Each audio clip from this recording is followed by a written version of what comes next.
My name is Deena Levenstein. I live in Jerusalem. I'm originally from Canada. And I feel like I discovered America over the last couple of years when I've realized that Jerusalem is a really amazing place for culture. That there's so much going on here, and it's very eclectic, and it's really, really interesting.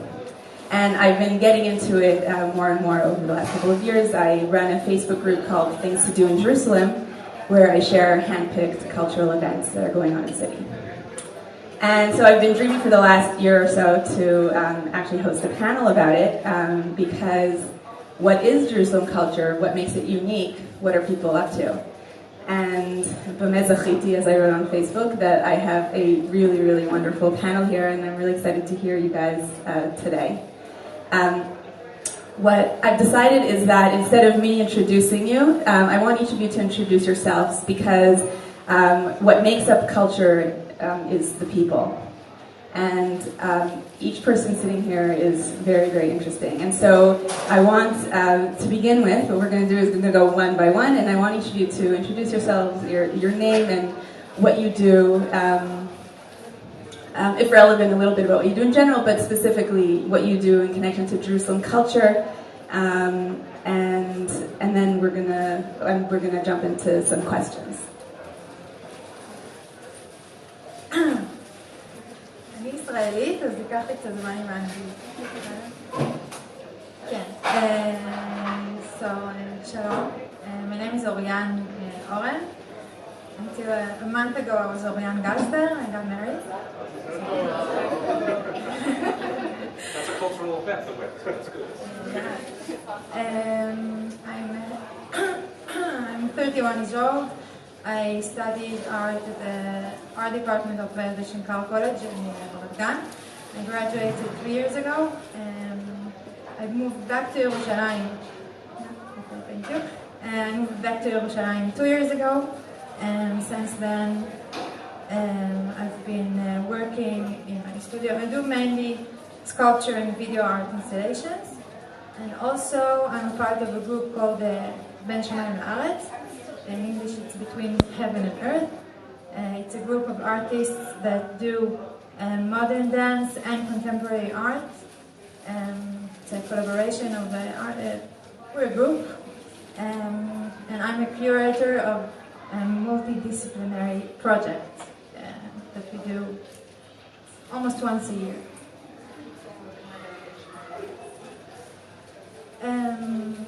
Ben Shamayim La'aretz started with a group of yeshiva boys that wanted to learn how to be, they wanted to dance. After a few years that they've been dancing, they realized they wanted to do it more seriously. They became like a legit ensemble. They got accepted as a מחול רפרטוארי from the משרד התרבות. And it's a growing group of artists that we generally just try to take our cultural world of Judaism and learn how to take it and do contemporary art with it. So I'm from the plastic arts, they're from the dancing, we do stuff together.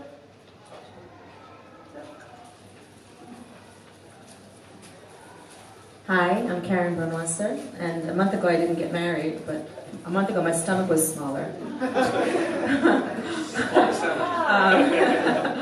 Yes, and not just because I ate a lot, I'm pregnant, but thank you.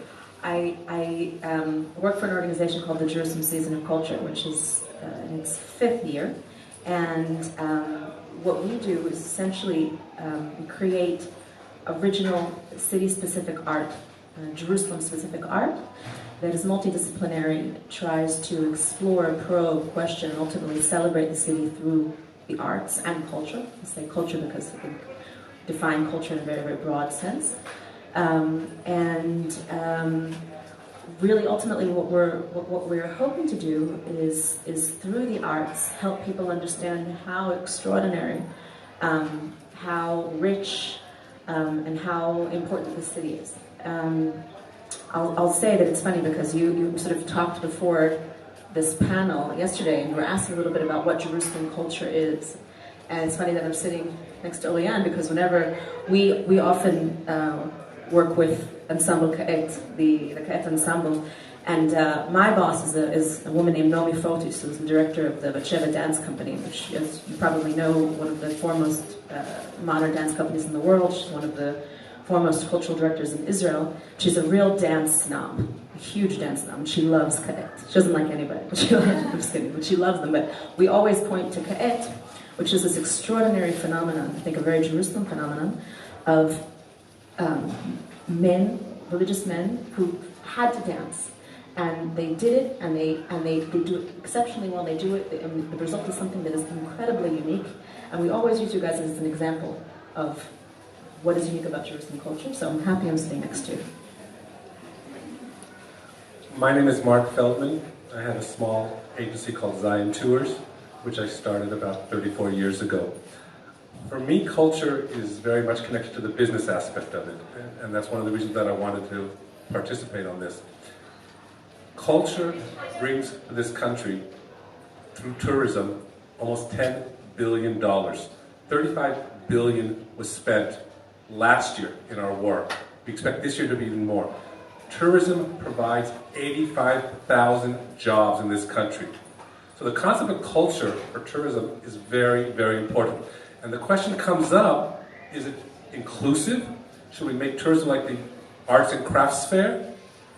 Like the Israel Museum Wine Festival? Or should we make it exclusive? Like the concerts at Brechat Sultan that we had during the Utzot HaYotzer, which were designed primarily for the local audience. How do we find that middle ground that the cultural effects that take place in our city, where the vast majority of tourists stay and are looking for cultural activities night after night? It could be shuk walking, it could be Kabbalat Shabbat at the first station. The growth of culture in this city the last 10 years has been phenomenal, based in no small part by Amutot, like the Schusterman Foundation, by the city raising its cultural foundation, and by people like you realizing that it is something that is sorely needed. So yes, culture and tourism go very, very much hand in hand. I'm David, I'm an Israeli. This is a challenge. Israeli born. Actually, Ramat Gan born, and I made the move to Jerusalem 30-something years ago.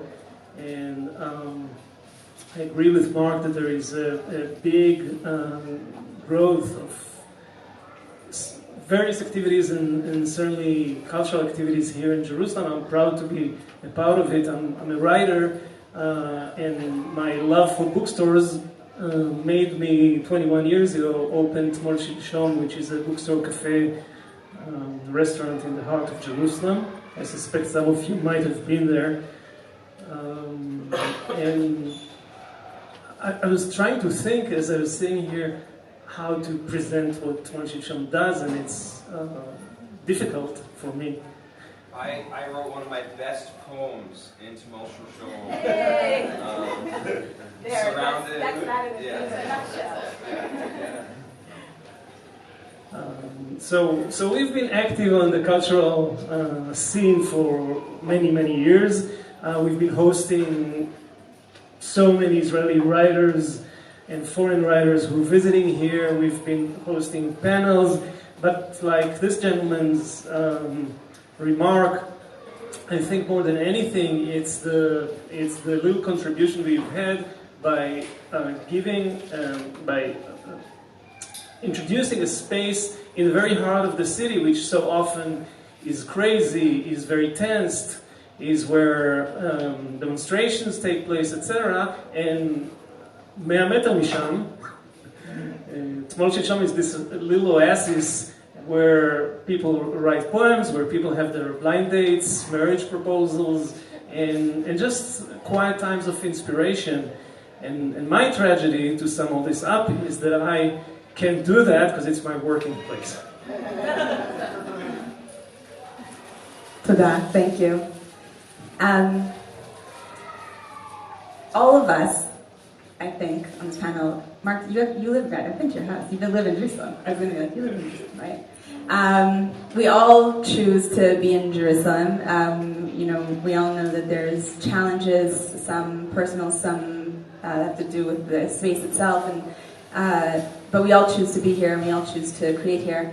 And I would love to hear a little bit about what unique aspects of Jerusalem and Jerusalem culture make this the place that you choose to create in. Who would like to answer? I'm originally from Philly, and I came here for the first time when I was 16 years old with my family for my brother's bar mitzvah, and fell madly in love with Israel, but particularly with Jerusalem, and never got over it. And I think, and even though when I came back and made Aliyah 10 years ago, everybody said to me, do not pass go, do not collect $200, go straight to Tel Aviv, you're not religious and you're single, don't go to Jerusalem. This is always my first love, and I think that there's something incredibly important about this place that I'm only more convinced of that as the years go by. I think that the reason to create in this place is Jerusalem itself. In other words, and I think there's the incredible richness of culture that is innate to the city. There's so many cultures here.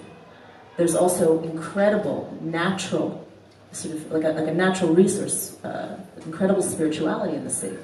And I think that spirituality is one of the most important things you need to create. I think that's the source, whether it's not a religious thing, but it's the source of creativity and art for, I think, a lot of people. But I also think that Jerusalem is incredibly important to Israel, and it's important to the region and to the world, actually. And it's kind of a cliche, what I'll say, amongst people that are, I think, active in the Jerusalem scene, that Jerusalem is the microcosm of Israeli society, and that it represents all of our greatest challenges on the one hand, and also, I think, our greatest promise, our great uniqueness. And therefore, if it's the microcosm where all the different kinds of people that live in this society are together and sometimes getting along and sometimes not getting along, and there's tension, and there's also beauty, then therefore it must become the laboratory.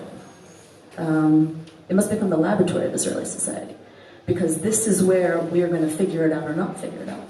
And therefore, I think for a lot of Jerusalemites that live here, they see this place as an opportunity to experiment with new paradigms and new ideas that maybe subvert a lot of the traditional categories through which Israeli society has understood itself until now. I think you guys represent that for sure, and I think I've probably ever been in this panel represents that.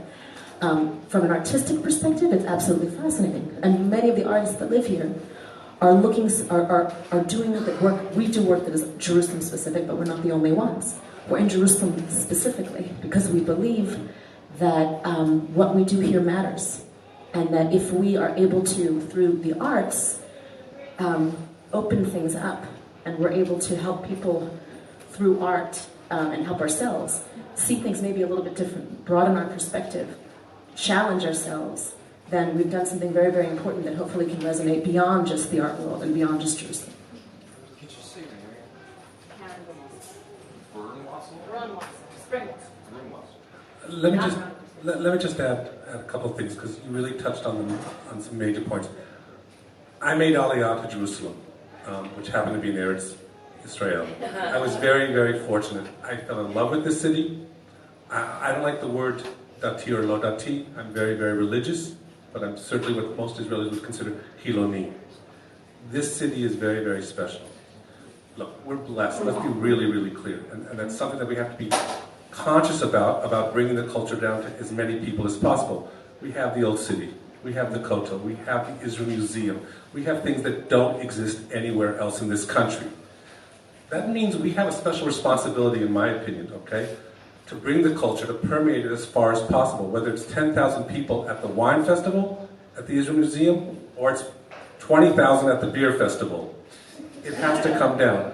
I think it's actually harder, in my opinion, from the artists that I've spoken to, being an artist in this city than in Tel Aviv. I think there are many, many more obligations here, okay?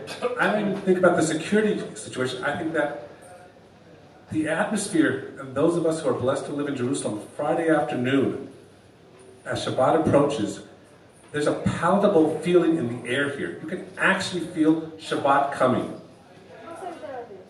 Okay, in Tel Aviv. My favorite part about Tel Aviv is the road leading to Jerusalem. Okay?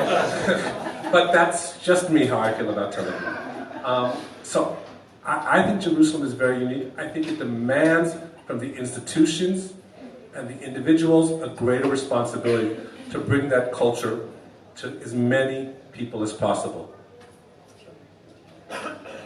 I want to add a totally different perspective to this, which is I had mentioned the tension in Kikar Zion, which, as we all know, is the tension of the old city, which might have different points of focus. And I have to say that for me, the whole cultural thing is also about Jerusalem being a place of not only Jews, but so many different people. Having said that, I don't want to sound like a tzaddik. It's not like I introduce panels with various religions and Arab writers every other day at Tmol Shilshom. I wish I did. It's very hard to do for pretty obvious reasons. Why is it hard to do? Because for two reasons. It's hard to get the say writers who Arab writers who don't feel comfortable coming to the Jewish part of the city.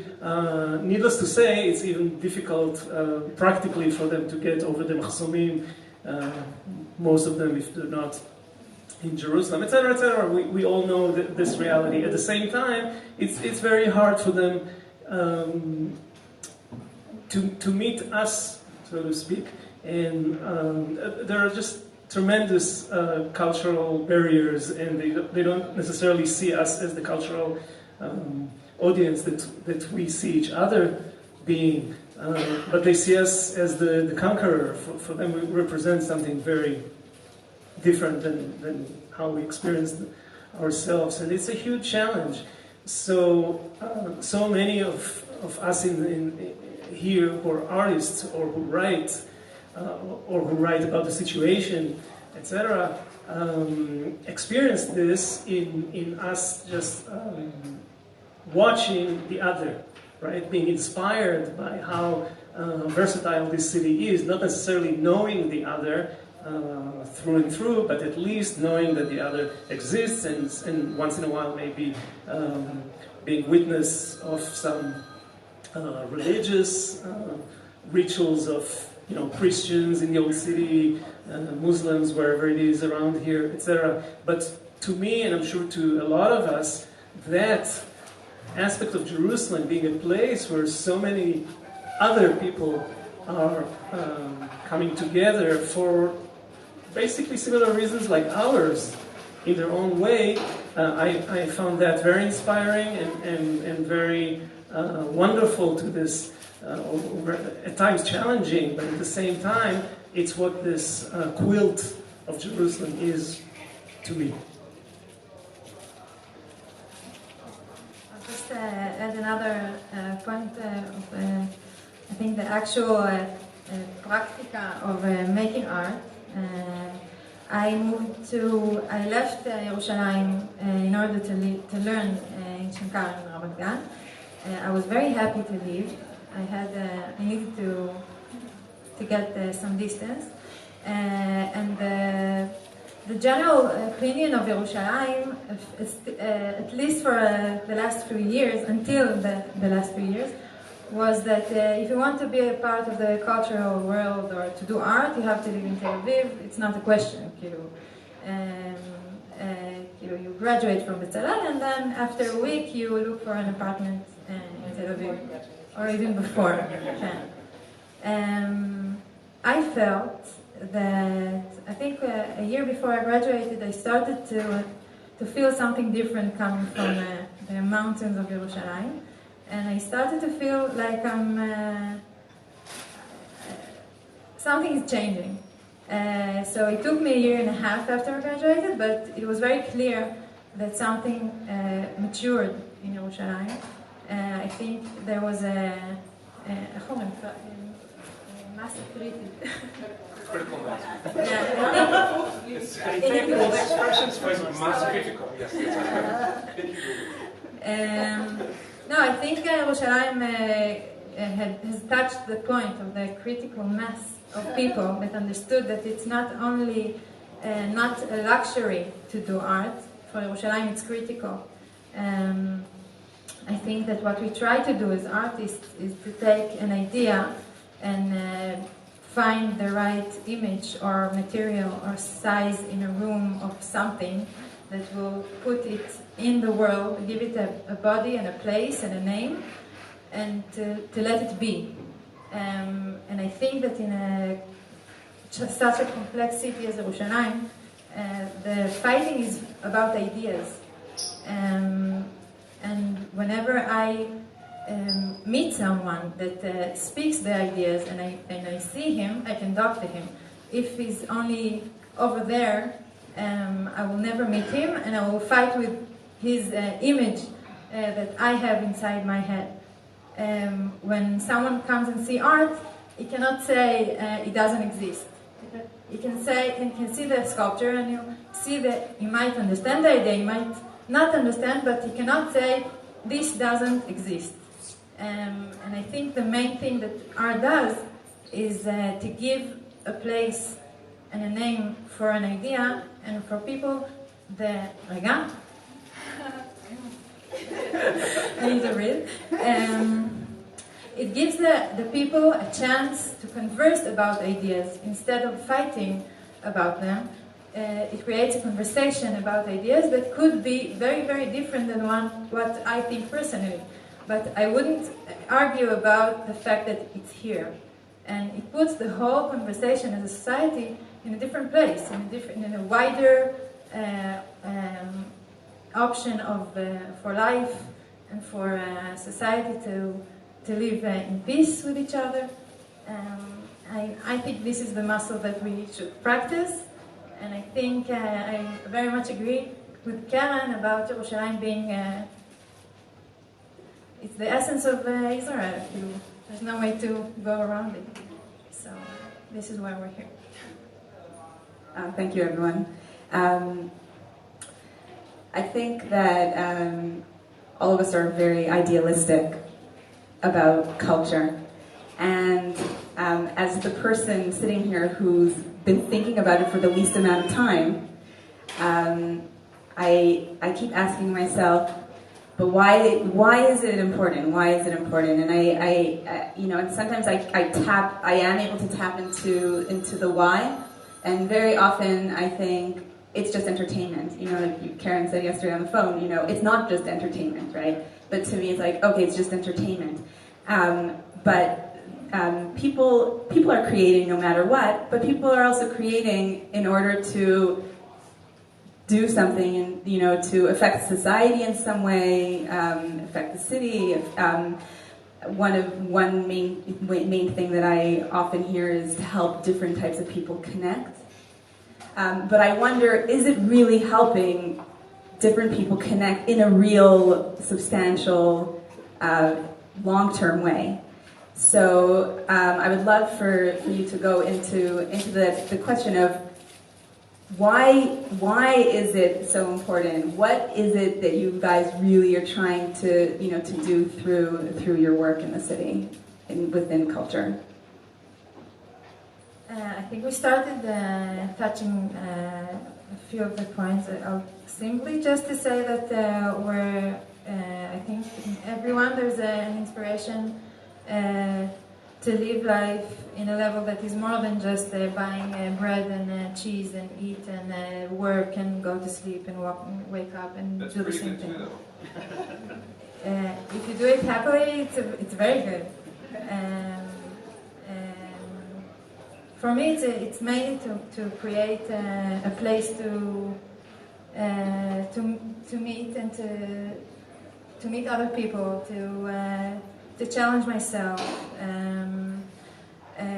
I think it's very easy to remember just a few years back, Yerushalayim was a very sad place to live in. And now, even though there are very difficult things that are happening, in the past 2 weeks, 3 weeks, we dealt with very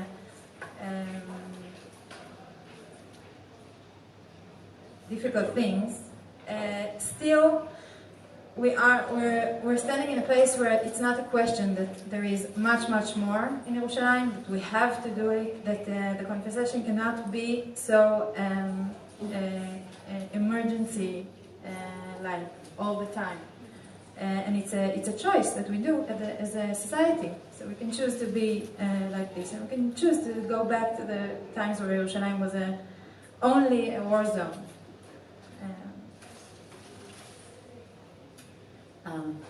There's a great quote that is attributed to Winston Churchill that is apparently a legend, but it's still a great quote, so I'll say it. And the story goes like this, that in the middle of the height of World War II, the Brits were getting pounded, the treasury was, the economy was in really bad shape, and there was a cabinet meeting and somebody said, okay, we need to cut budgets. Somebody said, okay, let's cut culture budget. And Winston Churchill says, no, that's what we're fighting for. Now, he didn't actually say it apparently, but I still like it. No, but it's all over. Like, you Google it, it'll say Winston Churchill, and then it says urban legends, and that's it. Anyway. Culture, I think human beings are intrinsically creative creatures. And I think, like you said, life should not, I don't think, be about just buying bread and subsisting. There's a subsistence that you need, and then there's the meaning that you have in your life. And I think that culture is a human need. I think it's all the more so in a place like Jerusalem. And again, Jerusalem is an incredibly rich cultural city.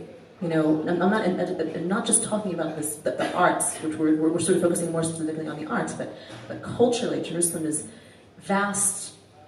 Incredibly deep. There's no way to quantify it. There's no way to actually wrap your arms around it. I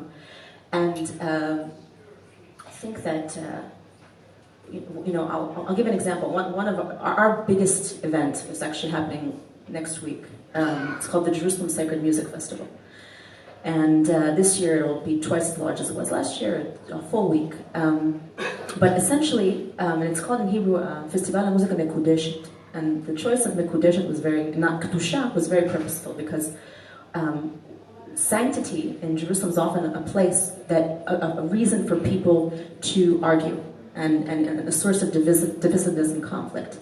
And it also has very clear lines, this is holy, this is not. Whereas when you say something is Mekudash, essentially you're taking the responsibility for the sanctifying, and you're putting it in the hands of the person who's sanctifying, in this case, artists, musicians, and maybe audiences who decide if this is. And I think, and for us, what was important about that was that you take this thing that is so intrinsically Jerusalem, sort of the core of Jerusalem, its sanctity, and you open it up, and you invite all sorts of people from this city and from around the world to express what sanctity means in a way that is respectful, appreciative, celebratory. And last year we had, we did the Jerusalem Season of Culture in the summertime, and the war broke out 2 days before our first event, Contact Point. We had to cancel, and it ended 2 days before Contact Point was rescheduled for. And the last thing of the summer was sacred music. A lot of our stuff we didn't get a chance to do. And the war was such a horrible 52 days or something like that. Not just because of the war itself, which was certainly horrible, but also in Jerusalem there was something incredibly difficult and painful, intimate about the violence on the streets, the racism and the extremism that we saw in the air. There were also beautiful things happening, but some really, really, very, very traumatic summer. And when we invited, and we had no time to market this festival, but nonetheless people came. And there was something extraordinary about being in the Tower of David, under the stars, and hearing musicians from all over the world, different faiths, a Moroccan ensemble orchestra performing with Rav Chaim Luke on stage 2 weeks after all of this insanity. That was incredibly healing. It was, and I think for the people that were there, it was. It strengthened the power of the festival. It made the festival that much more meaningful because we needed it after war. That's one example of why I think we need culture, but I think it's much more mundane than that as well. It's day to day. Look, I want to express a slightly different viewpoint. For me, culture is not entertaining. For me, culture is experience. And that's what I try to do with my tourists. That's what I try to do with my groups. And that's what I try to do with my life. So for me, the cultural events, they need to experience. It could be going through Yad Vashem and experiencing what goes on there. It could be walking through Machane Yehud and experience what's going on there. Or what we try to do is the most important cultural event, is to experience the people. And that means with the groups, we want them to meet the people that live here. We want them to experience exactly what they're going through. It could be sharing a shakshuka at the best place in Jerusalem. It could be experience a walk through the old city. But for me, cultural events that matter and that touch people have a wow experience about it. It's not necessarily entertaining. I don't need to go to Cinema City to see Mission Impossible number 27 like everybody else around the world. I need to see opera performed at Birkat Sultan, looking at the old city, and people are saying, wow. It's those kind of cultural events that I try to give to the groups, and that I try to give to myself. That's how I define culture, on a very base level, to experience. Wow. I have a remark to Karen.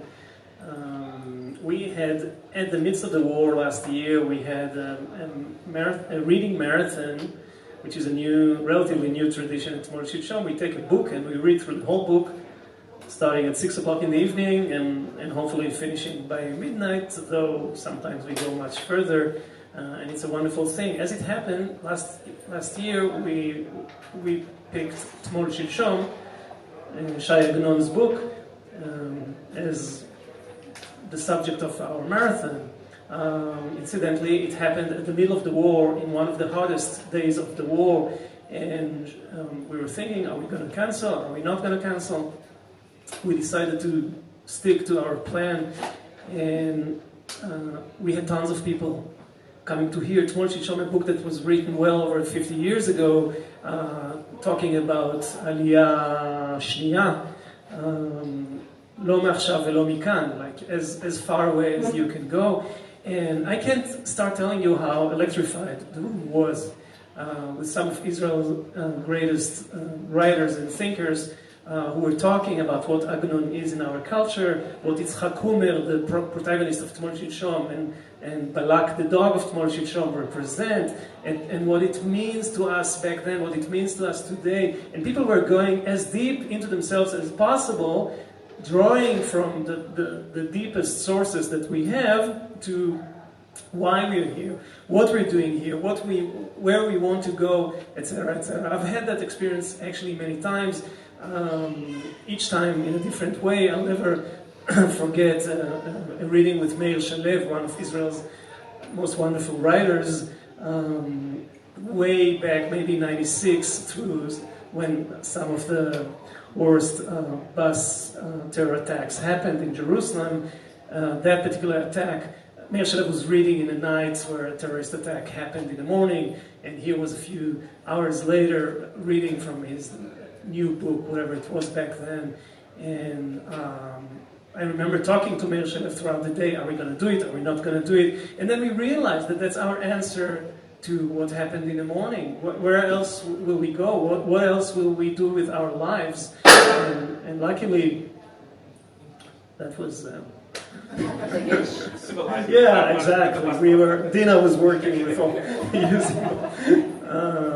So I really feel that what we're doing is the right thing. One more aspect of this is that I remember talking to a writer years ago, a pretty well-known and popular Israeli writer, inviting her to speak at Tmol Shilshom, and she said, I speak on TV and so many tens of thousands of people hear me. Why do you think that I'll come all the way to Jerusalem? This is a Tel Aviv lady to speak to your, how many did you say? 50 people? No way. And what can I say to this? And I've been to all these times at Tmol Shilshom, standing at the door, Deena knows the situation so well. Are we going to have 10 people? Are we going to have 12 people? It's like calling to a minion, right? אולי אתה שמה גם כן, יש פה משהו נורא מעניין, איזה סופר, לא שמעת עליו. And so it's a long story, I can talk about this forever, but here's one example of how I know that we've been doing the right thing and all of us are doing the right thing. A dear friend of mine has written a lot about being a Jewish mother. I'll give you the book. And spirituality about being a Jewish mother, etc. Jenny Weisberg Feldman, and she's published a couple of books, and she has a very popular Facebook page and website on this. So one time she was speaking about a new book at Tmol Shilshom, and she was schlepping from a place at Nachlaot all those many books, and only something like 6 people showed up. And I felt terrible, but I could tell that Jenny was not as upset as I was. About 2 years later, she told me the following story. She calls me and she says, "You wouldn't believe what happened to me.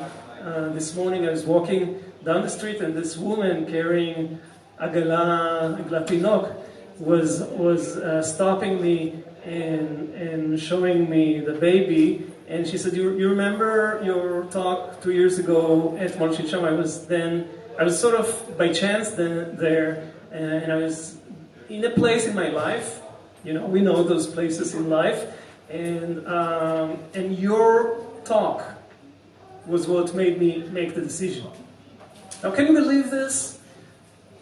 This woman happened upon a reading at Tmol Shilshom, you know, heard something that did the last touch on her, whatever system of decisions, and here's the baby.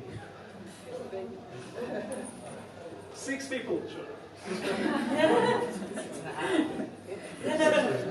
6.5. This question is for David and Mark. Although I have been here almost as long as you, I was 11 when we moved here, so I was a child still. You guys have been here over 30 years, both of you. And Oryan touched on the question of where was Jerusalem in the past and where is it today. And it's very clear, I think, to all of us that it's evolving and it's even evolving quickly. But I would love for you guys to talk about, you know, how you see things developing, how you see things have been developing over the years.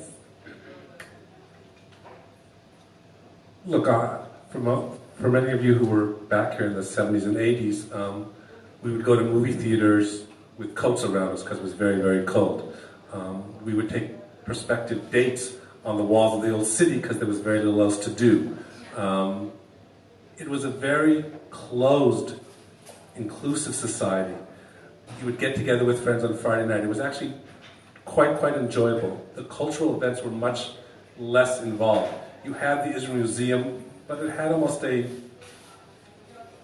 elite viewpoint to it and not a populist viewpoint, which is what the benefit of James Snyder. There was, of course, no Bible Lands Museum. There was no Herzl Museum.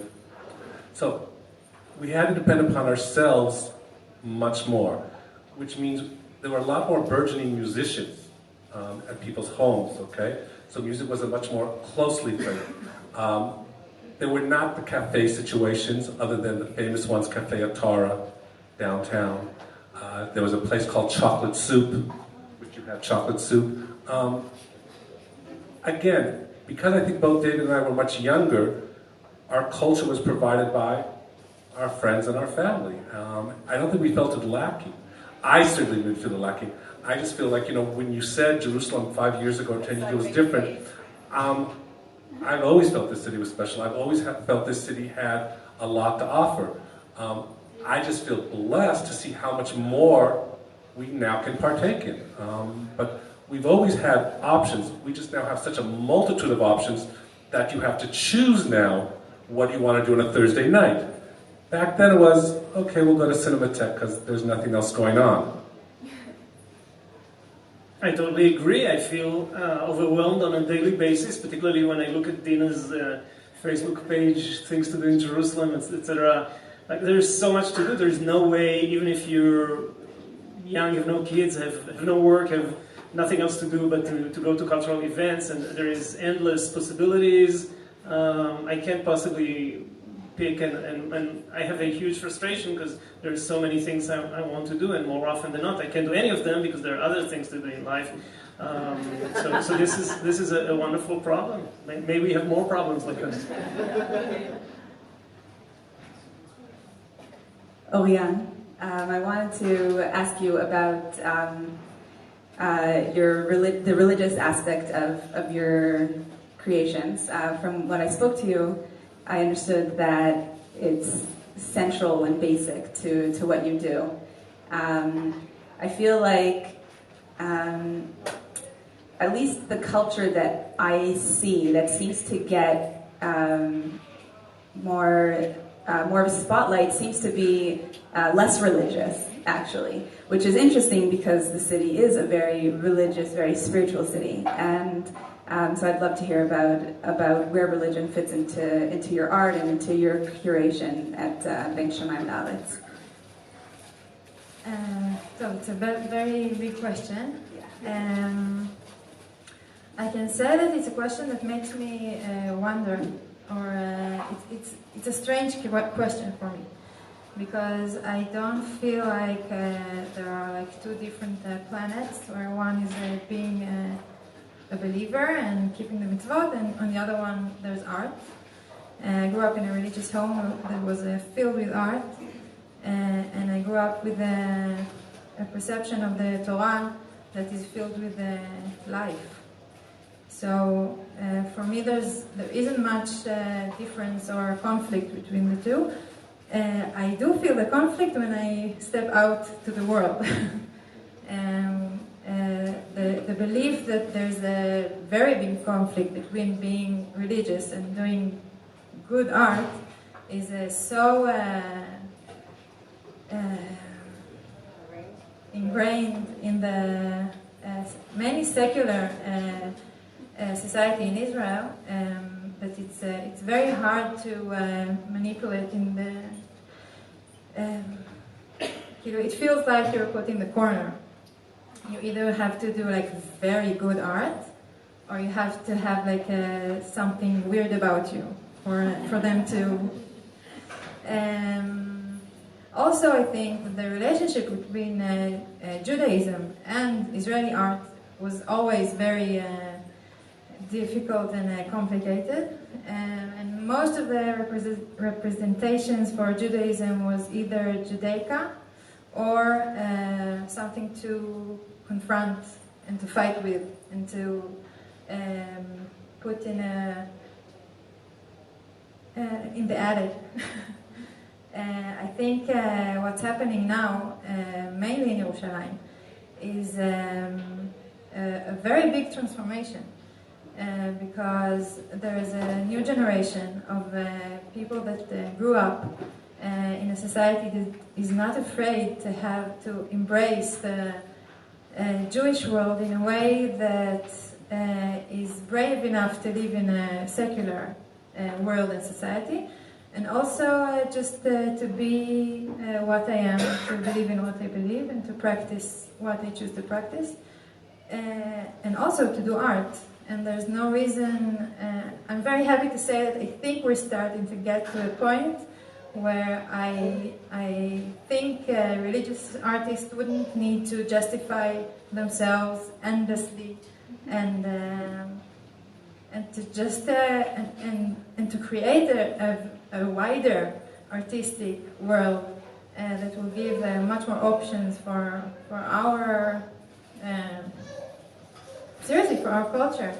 I think it's a tragedy that for such a long time we were deprived of the Jewish culture. You know, my father grew up in the Oren. He grew up in a kibbutz on the Carmel, and he didn't know who is Rav Kook. He didn't know what's the deal with Moshe Rabbeinu. He did his trip in the world, but we talk a lot about the anger that he had towards for example, the kibbutz, that decided for him that this whole section of his culture is not relevant for him. And it's a very sad thing that he carries. And it reminds me of a story that I can tell Karen, a closer version for your story.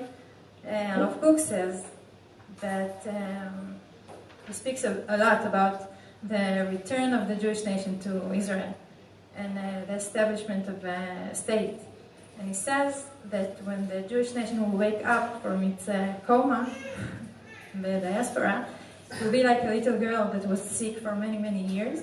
And she will wake up and she wouldn't ask for food, and she wouldn't ask for a drink, she would ask for her Buba Shoshana, for her dog. And he says that this is the sign that this is how we can know that we're awake. So the first thing we want is music and playfulness and art and color, and so we're in a good way.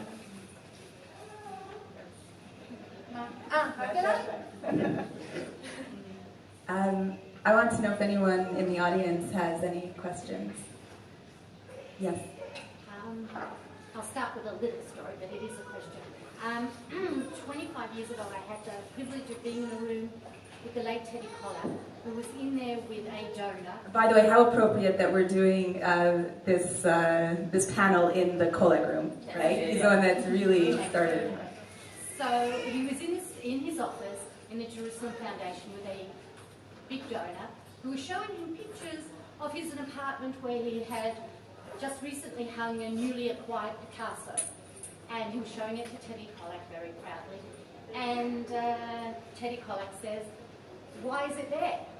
So the man says, "Where should it be?" Like thinking, he's going to say it should be in your other room, it should be in his office. And he says, "It should be in the Israel Museum." And a month later, that painting was in the Israel Museum. And with working with him, I noticed that he worked from, it was all a one-man show. It was from the top downwards. And the feeling I'm getting from the panel now is that the change is that there's a grassroots movement in the sort of cultural life. And I just wanted to know how you thought, and also no one related to the current mayor of Jerusalem, who I think gets a lot of credit for reintroducing a lot of the festivals and the more sort of big bombastic events. And how do you see the balance? Where are we?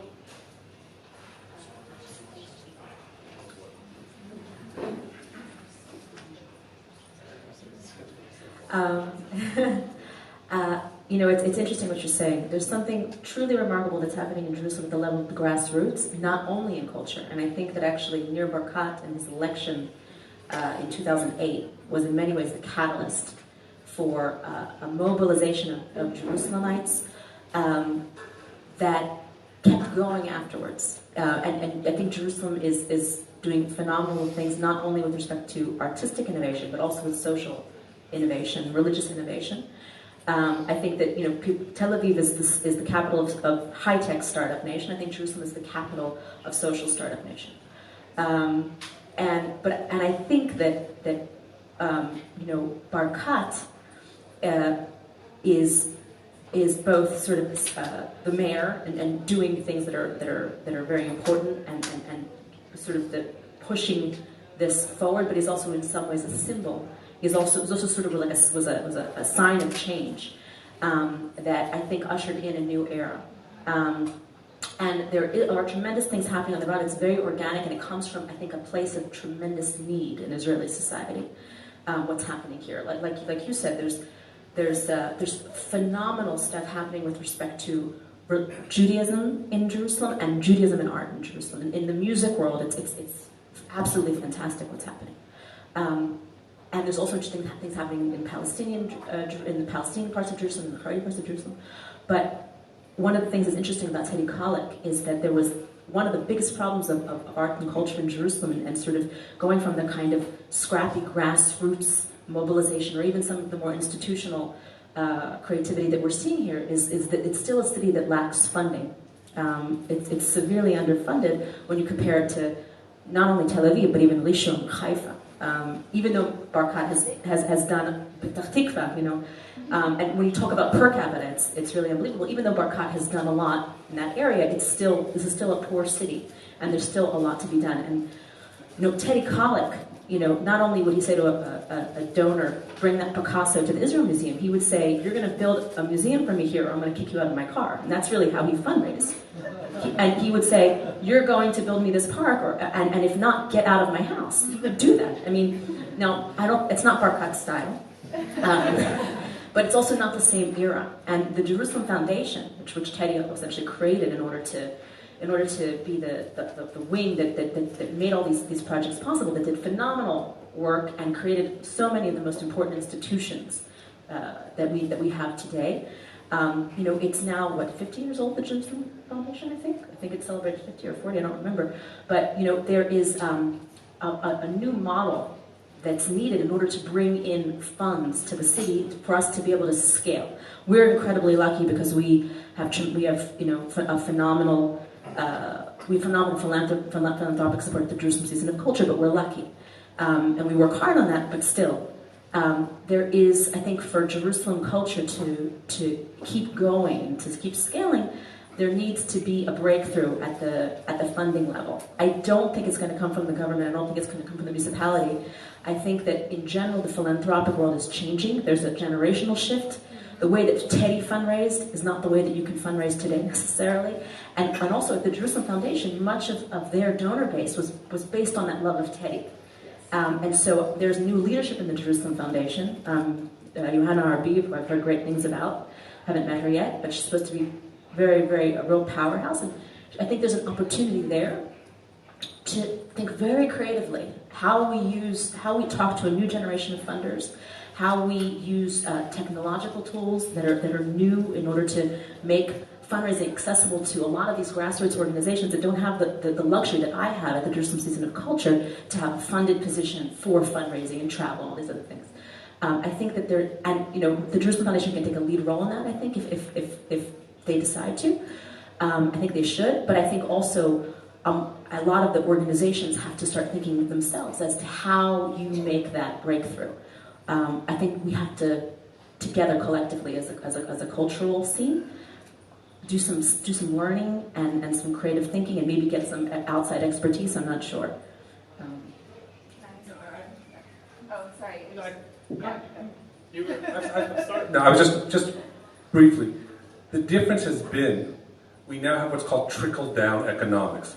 It's coming from the ground down. It's not coming from only the Beit Avichai, something that nobody's mentioned in our city over the last 8 years, which does phenomenal events. It doesn't happen just from the private philanthropists like Lynn Schusterman. It's happening from all different types of events. One of the amutot that I sit on is called Artists and Musicians in Israel, Neshima. And it creates a base of 3 million shekels from private founders to do cultural events in this city, in the schools, bringing programs on Jewish identity through arts and music to Israeli high schools and pre-mechinot. But that's the biggest change that we've seen here is the trickle-down effect, where it's coming from many different sources and not just this high-level Jerusalem Foundation. That's been the biggest change right now. I want to add one thing. This is Chatzi Pirsomet. In a couple of... Hebrew, so no one realized. כן, אף אחד לא יודע עברית פה. In a couple of hours, we're having something for kids at Tmol Shilshom, which we do together with Museum Yadut Italia, Italian Jewelry Museum, which is not far away from us, and we're having 4 activities like that for kids. It's Italian folk stories, and the reason I'm introducing this is that I'm a big believer in collaborations. I know Karen. I don't know. I haven't met you two, but I've heard of you, and I'd love to, talk further later on and with whoever is here and wants to initiate stuff to do together. And I've been very active from my little place at Tmol Shilshom, coming together with so many other Jerusalem organizations and artistic venues because we want to do things together. And so much in the cultural field has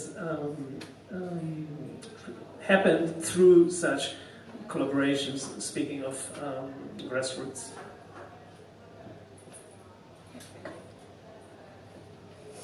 I want to ask the audience, who here lives in Jerusalem?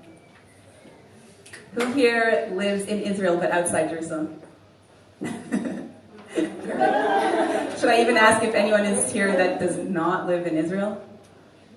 Oh, we got you guys here too. Okay, great. I have other questions, but I do feel like we should finish up so that we finish on time. Sorry, Ethan. But so I'm going to ask my closing question.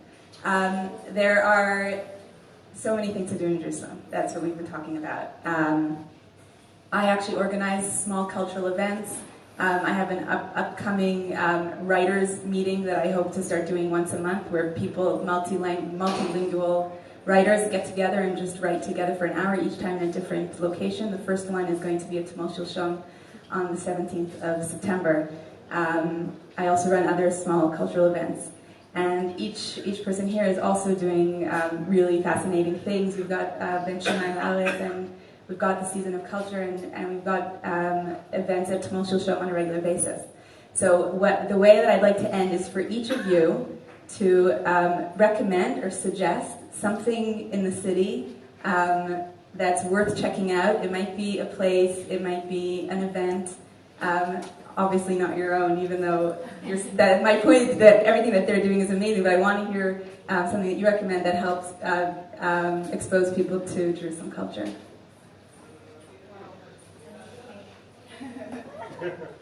There's so much, it's hard to pick, but I'll just say one thing, that not everybody realizes the remarkable cultural richness of the Musrara neighborhood.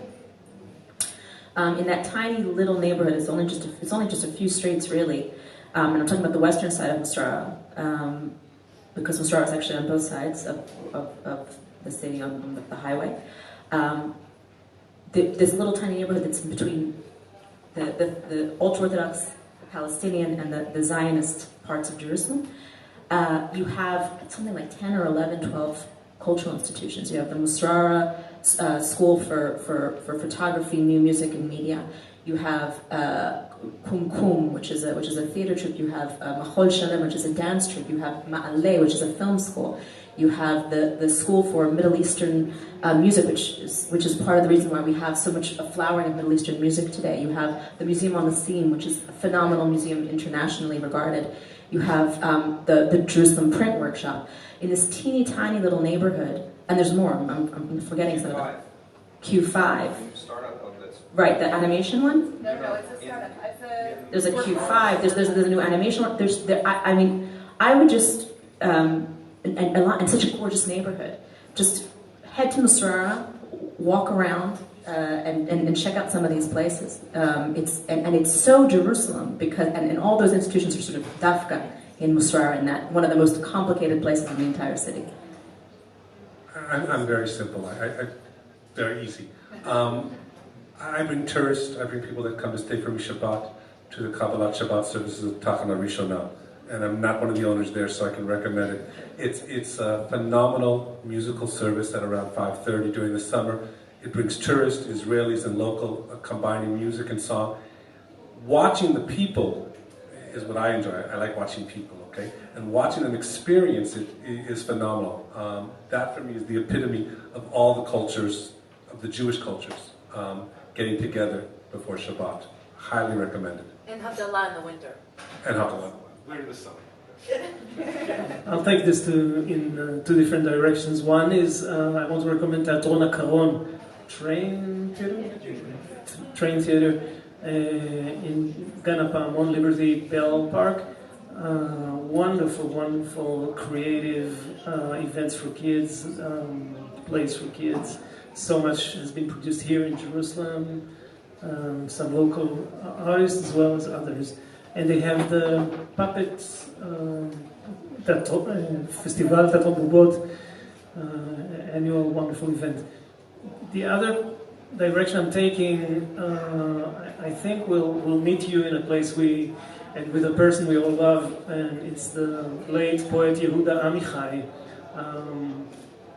So this is not necessarily an event, but if you're talking about Jerusalem and culture, here's an amazing writer, and one simple recommendation I have is to take an Amichai book, one of the Amichai books, and to stand very near his house in Yemin Moshe by the windmill and read some of his love poems for Jerusalem, or love poems in general. I think, and since I was privileged to be friends with Amichai, I think it couldn't have happened anywhere else that somebody like Amichai would have lived and experienced what Jerusalem has to give in a way that gave that allowed such unbelievable poetry. I would recommend two things. I would encourage you to take a bus or to go to Talpiot and visit the Sadnot HaOmanim on Hauman Street. I think it's 17 or 19. There's a whole floor of studios of very good artists with a nice gallery that presents different exhibitions. And also, the new work of Ensemble Ka'et will be shown in Bet Mazia. I don't remember the date, but you can find it online. Bet Mazia is in Nachlaot, Mesilat Yesharim Street. It's a work that was invited by Mifal HaPais and with the support of Mifal HaPais. It's called Afar, and it's a work that it's a homage for a very respectable Israeli choreographer named Ruzi Beyal. It's a homage for a work from the 70s, and it's a very interesting interpretation of Ensemble Ka'et. It's very much recommended. Thank you very much. Thank you. Thank you so much. You've all been wonderful. It's been fascinating and enlightening. Thank you. And thank you.